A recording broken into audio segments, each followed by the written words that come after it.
কিন্তু কখনো কি ভেবে দেখেছেন এই লোহা কিভাবে তৈরি হয়? খনি থেকে মাটির নিচে থাকা আকরিক কিভাবে বিশাল ভাটির ভেতরে গলে গিয়ে শক্তপোক্ত ইস্পাতে রূপ নেয়?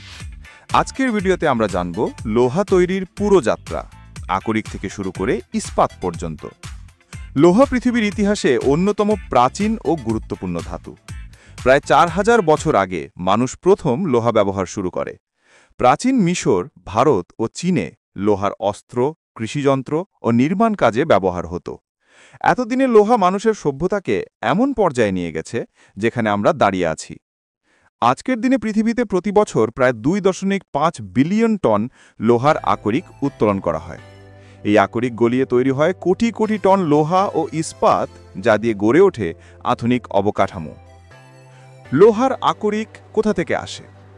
লোহা নিজে সরাসরি মাটির ভেতর পাওয়া যায় না, এটি থাকে আকরিকের মধ্যে মিশে।